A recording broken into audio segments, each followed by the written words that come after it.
Hello and welcome to Saying Average. Today we have a very interesting edition of spellbook reviews because it will only be one spellbook because I was surprisingly, I was expecting it to be not really my thing. I was expecting it to be sort of like but it intrigued me more than I thought it would, so it gets its own special spotlight today. It is Living the Personal Myth from the Silver Elves.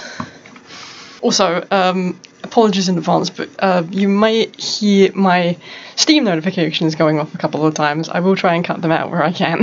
But Living the Personal Myth. Where do I start? Where do I start is the question. I guess I could explain what it's about, really. Basically, there's this old psychological, I don't know whether to call it a theory, but like this, I guess a psychological theory called personal myth, and basically it's where someone has their own like personal mythology. It incorporates fantasy into reality, so to speak. It's kind of hard to explain without saying like read up on it yourself if it interests you. I'll try my best. Well, I'll read a bit of the blurb, but the blurb explains it well.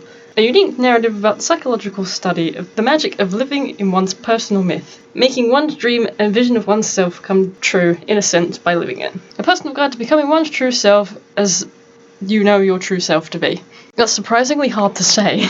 The book is like split into sections. Like there's one part it explains personal myth is, the psychological theories behind it, who coined the term, etc., etc.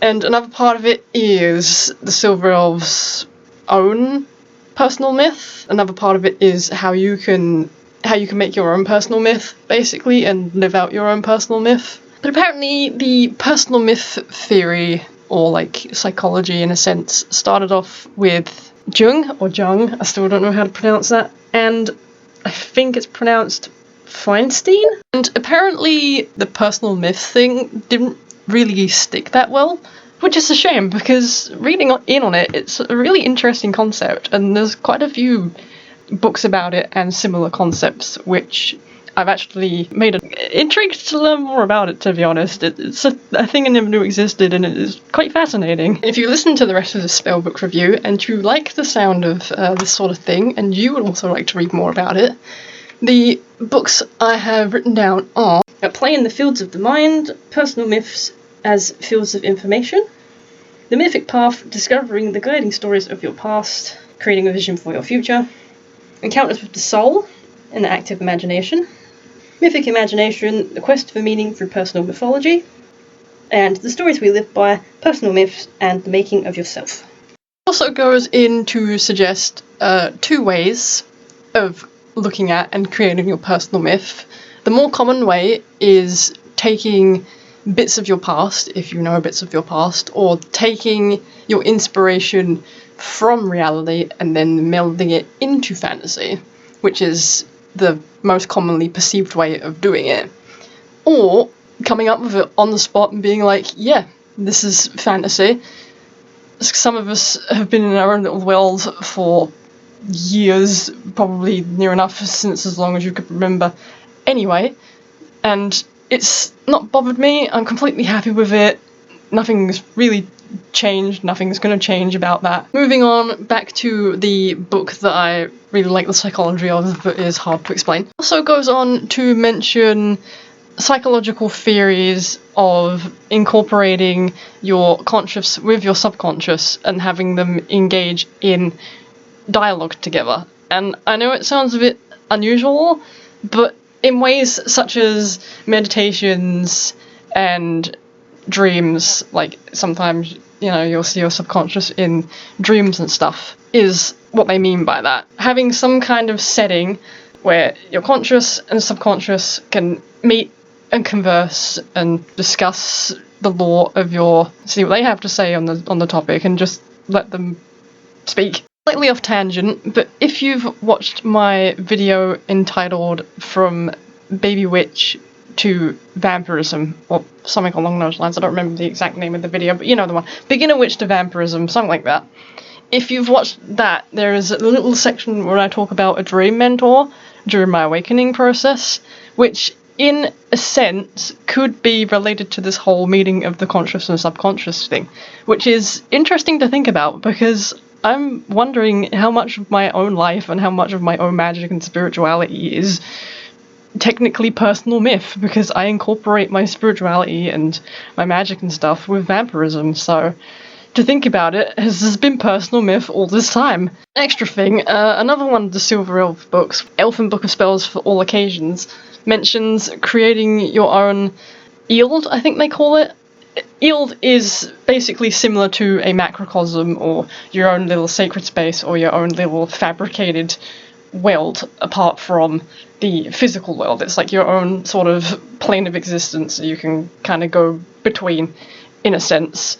And I sort of have my own Eld slash macrocosm, so if you're interested in the actual oniric or dream realm of Sang-Average, let me know, and because I was thinking of doing a video on it anyway, so just like let me know if it intrigues you. But yeah, basically, tangent over, this book has made me think some things, made me question some things, made me be like, oh, so this is what this is called. Maybe this is what I've been experiencing this whole time. Maybe, like, this is the word for it. Maybe what I've considered just normal psychological branches of my spirituality have just been the concept of personal myth this whole time. So I'm questioning some things now. Yeah, I might have to look into that and see how it equates to my personal vampirism. So that's a thing to possibly do at some point. Also goes into how you can use certain divinatory tools such as tarots, oracles, and runes for questioning and like confirming like yes or no readings and stuff for your personal myth. If there's something that you have or you want to incorporate into your personal myth, or there's something that you think you remember about your personal myth but you're unsure on, you know, the authenticity of it, you can consult the tarot or the runes or the oracle or whatever other divination. I mean, you can probably even consult a scrying mirror if you wanted to, or a crystal ball, or a pool of water, whatever works for you. Yeah, you can basically ask to essentially confirm or deny for you. Also use divinatory tools to flesh out your own personal myth. If there's something that you feel like you're missing, or there's something that you need to flesh out a little bit more in your personal myth, whether it's method one of incorporating already existing like myth, fantasy, and ancestry into your personal myth, or if it's the second version of just incorporating your fantasy into your reality anyway, you can use divination for that. Most of the sources listed in the book actually recommend you to incorporate your own personal myth, or at least try out a personal myth, come up with your own personal myth if you haven't already. If you've been thinking about it but you're not sure on how to, the book's basically saying this is your sign to go ahead and do it. Even if like you don't incorporate it all the time, they recommend you do it because it actually goes on to say that incorporating your fantasy into your reality instead of like repressing it and considering it weird and, you know, being like, oh, what if society doesn't like it, blah, blah, blah, is that it actually makes you happier and more confident in yourself in the long run, because you're your true, genuine self, and you are who you are. If no one else likes that, then that's their problem. If you believe yourself to be a werewolf, or an elf, or a fairy, or a vampire, or dragons, for example, then that's what you believe at the end of the day. It doesn't really matter anyone else's opinion of it. Maybe, possibly, if you want to like admit it to somebody, test the waters. Say it in sort of like a sarcastic way. So yeah, I believe I'm a dragon. And see what their response is. Like testing the water of it. If they're just like, oh yeah, me too, I think I'm a dragon, or oh yeah, I think this, or oh yeah, I think that, or ew, no, you're one of those people.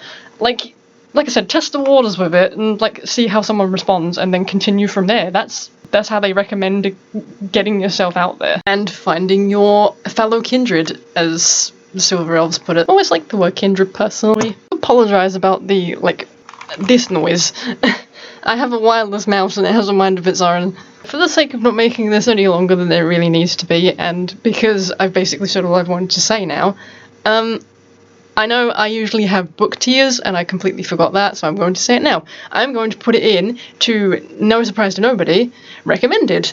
Because it's, if you're into psychology, or like you're into the Silver Elves, or, you know, you see yourself as whatever magical creature or non-human thing, then it's an interesting read for anyone who's like that. Even if it's like spiritually, even if you just say, oh, I spiritually see myself as a dragon, I don't identify as a dragon. I use dragons as an example a lot, and, you know, hello dragons.